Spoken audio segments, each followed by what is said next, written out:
The U.S. government is expected to bump up against its formal borrowing limit in just a couple of days. The Treasury Department is taking what it calls extraordinary measures to allow the country to keep paying its debts for now. But Congress must vote to raise that borrowing limit, also known as the debt ceiling, in the months ahead. Laura Barón Lopez looks at the concerns about brinksmanship over the looming deadline. The exact timing of when the debt ceiling has to be raised is not yet known, but it's expected by this summer.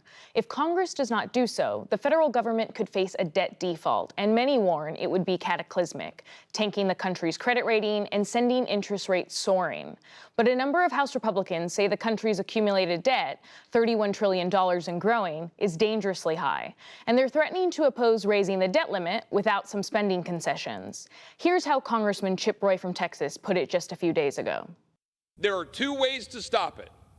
Democrats and Republicans sit down and work honestly around a table to stop it, or brinkmanship, forcing the question by bringing it to the brink.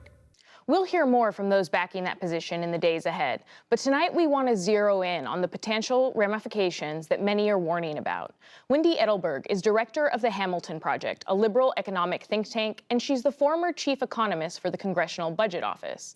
And Neil Bradley is the executive vice president and chief policy officer for the U.S. Chamber of Commerce. Thanks to both of you for joining us. Wendy, I want to start with you because a number of economists like yourself are warning that due to this slim House majority, we could be facing something similar to the 2011 fiscal cliff or a potential default itself. What is at stake here?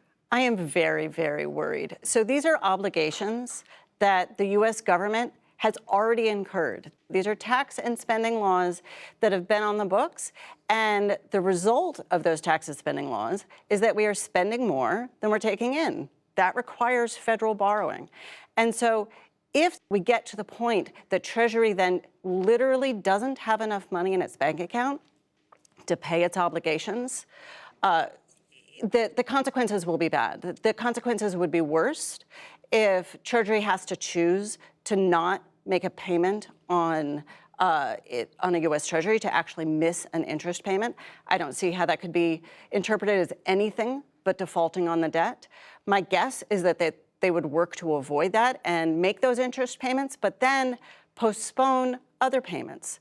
Payments to federal contractors, payments to federal employees, Social Security recipients, hospitals and doctors who have treated Medicaid patients. There are a lot of people on the other side of those obligations that fully expect the U.S. government to make good on its obligations. Veterans' benefits could also be impacted. Neil, what are you hearing from members of the chamber about this potential risk? Well, there is a lot of concern. When you think about both our debt and deficit, which is a long-term challenge that we face as a nation, and we do need to get it under control. But when you think about the implications from defaulting on the debt, something that's never occurred in our entire history, you're talking about wiping out the very underpinnings of the U.S. economy. So everything is really based on this idea of the full faith and credit of the United States government, that the United States government pays its bills. That's why when people buy treasuries, they're considered risk-free, because no one ever contemplates that the U.S. government won't pay off that treasury bill. That means that everything else is benchmarked against that treasury. If all of a sudden we call that into question, then everything gets called into question. The ability of the government to pay its bills, to pay seniors, to pay the contractors that Wendy was talking about, and the whole trust in the financial system collapses. The result for American families, they're going to be paying a lot more in interest rates, from their credit card to their home mortgage loan, to businesses, a collapse in demand and an inability to meet basic financial obligations. So, Neil, what do you make of this tactic then from lawmakers like Chip Roy, a Republican from Texas, who seems to be supported by the new speaker, Kevin McCarthy, in this tactic, saying that they are not going to vote for a clean increase in the debt limit unless they get some concessions? Well, first, they're right to be raising the concern about debt and deficit. This is a conversation that we should have been having in Washington, for the better part of a decade now, that politicians from both sides of the aisle have been avoiding. So kudos to them for bringing up the topic.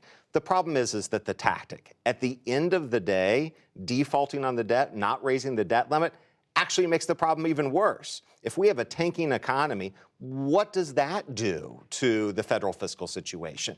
If we default on our debt and all of those who lend us money charge us a lot more because now there's a future risk that we won't pay them, what does that do to the budget and to the deficit? So this is just a bad tactic. Right topic, glad they're raising it, but you can't actually default on the debt and refuse to raise the debt limit. A lot of House Republicans actually voted to increase the debt limit when President Trump was in power, about 3 times, I think. But Wendy, the Washington Post recently reported that part of the concessions that Kevin McCarthy made to become Speaker to a lot of this faction within his conference, this hardline faction, part of it had to do with this payment prioritization plan when it comes to the debt limit and the U.S. paying its debts. What exactly does that mean, and can it be done?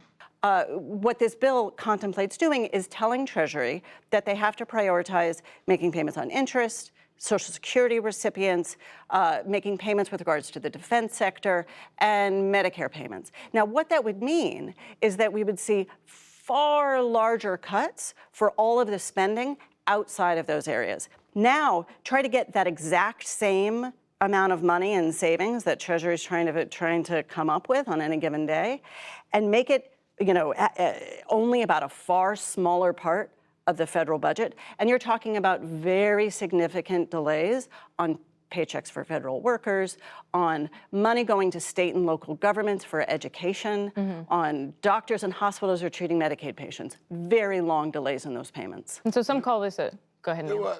I worked for the House Republican leadership in 2011 when we looked at this. We came to the conclusion it didn't work for all the reasons that Wendy just said, but also another fundamental one. Think about your household budget, and you have a credit card bill and you have your electric utility bill.